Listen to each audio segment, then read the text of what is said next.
Мынау Қазақстанда қазақ тілінің мәртебесі дейтін тақырып.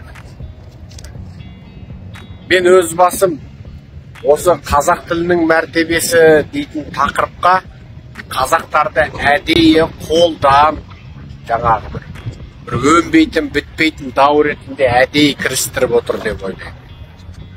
Өйтсем мынау қазақ ұлтшылдар, ойбай, сен қазақ тілінің мәртебесі туралы сен неғып көтермейсің, ақ көк деуі мүмкін.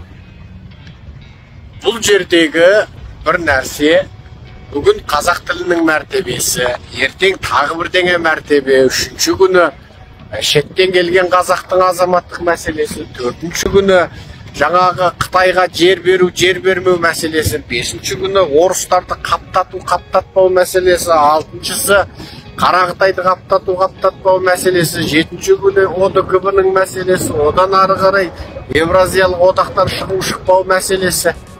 Бұл мәселелер ешқашан таусылмайды.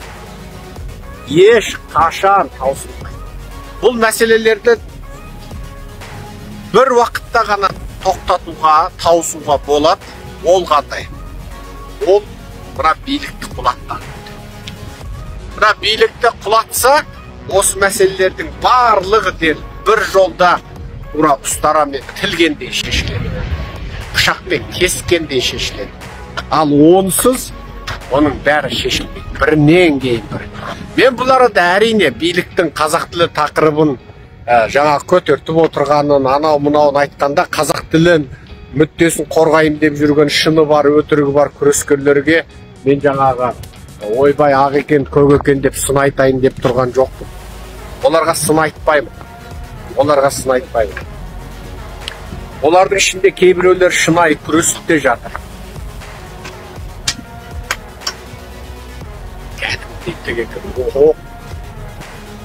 Олар күресіп те жатыр кейбіреулері. Олар шынайы күресіп те жатыр. Бірақ мен бұларда бір нәрсені айтам. Біз осының түп қайнарымен күресейікші қазақтар. Түп қайнары. Бұра билікке өтініш айтып, бірден айтып, өтініш, бізді бүйтіңізші, өтініш, азырақ жеңдерші, болды, тойдыңдар ғой, өтініш, ақ көк, анау-мынау. Ол өтініштер ешқашан орындалмайды. Қойлар миллион жылдан бері қасқырларға өтініш айтып келе жатқан болуы бек мүмкін өздерінің тілінде. Өтініш, бізді әбден бір бәлен жастан асқанда жеңіздерші, жас қозыларға тиіспеңдерші, қозының құқы деген бар ғой, тойдыңдар ғой, болды ғой, бәленбай ғасыр бақтық қой деген болуы мүмкін. Бірақ соны тыңдаған қасқыр бар ма? Жоқ. Мәселені шешетін бір ғана тәсіл билікті құлату. Басқа ештеңе емес.